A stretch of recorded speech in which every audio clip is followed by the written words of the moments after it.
Assalamualaikum warahmatullahi wabarakatuh. Kami dari kelompok 3 ingin mempresentasikan hasil diskusi dari kelompok kami, yaitu tentang dinamika bisnis jasa dan pentingnya pemasaran jasa. Kali ini topik yang akan kami bahas yang pertama ada pengertian pemasaran jasa, faktor pendorong sektor jasa, sifat dan karakteristik jasa, klasifikasi jasa, dan kesimpulan. Nah, untuk topik yang pertama yaitu tentang dinamika bisnis dan pemasaran jasa. Dalam bisnis, dinamika dapat merujuk pada perubahan yang terjadi dalam lingkungan bisnis, seperti tren pasar, persaingan, inovasi, teknologi, dan kebijakan pemerintahan. Pemahaman yang baik tentang dinamika bisnis dapat membantu perusahaan mengidentifikasi peluang dan menghadapi tantangan yang ada.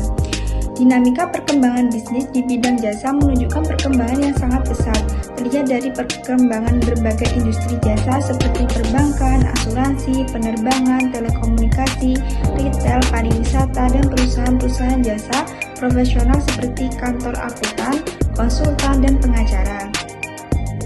Selain itu, terlihat juga dari maraknya organisasi nirbala seperti lembaga swadaya masyarakat, lembaga pemerintah, rumah sakit, universitas, dan lain-lain yang kini telah makin menyadari perlunya peningkatan orientasi kepada pelanggan atau konsumen.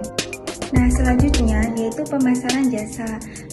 Pemasaran jasa adalah suatu kegiatan yang dilakukan produsen atau distributor kepada konsumen untuk menawarkan suatu produk yang tidak dapat dilihat, dirasakan, didengar, dan diraba oleh konsumen tersebut, namun bisa didapatkan dan dirasakan manfaatnya. Jasa yang disediakan pihak produsen sendiri merupakan segala bentuk aktivitas yang hasil atau outputnya berupa kinerja yang akan diterima oleh konsumen. Dalam perusahaan yang bergerak di bidang jasa, perusahaan ini disebut juga sebagai penyedia jasa, sedangkan konsumen disebut pengguna jasa. Di sini saya akan menjelaskan tentang faktor pendorong sektor jasa. Yang pertama, ada kualitas. Dengan meningkatkan kualitas layanan oleh penyedia jasa, maka akan lebih memuaskan konsumen. Meningkatnya kualitas pelayanan terhadap konsumen menjadi salah satu faktor pendorong sektor jasa. Adapun alasan yang memperkuat untuk meningkatkan kualitas pelayanan yaitu bersifat internal dan eksternal.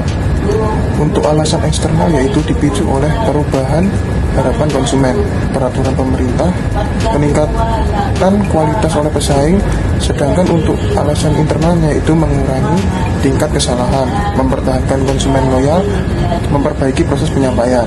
Selanjutnya saya akan menjelaskan tentang sifat dan karakteristik jasa. Yang pertama yaitu tidak berwujud.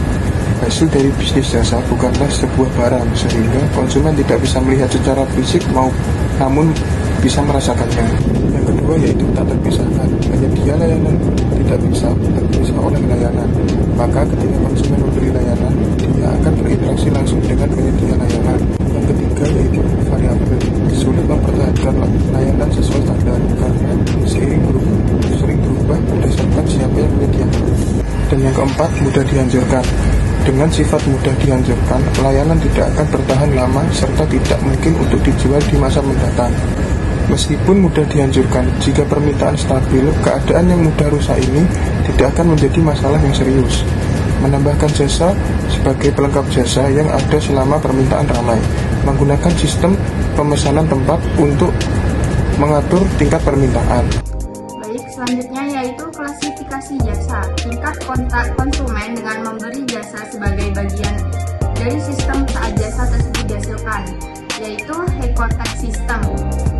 Untuk menerima jasa, konsumen harus menjadi bagian dari sistem seperti yang terjadi pada lingkungan pendidikan, rumah sakit, dan transportasi.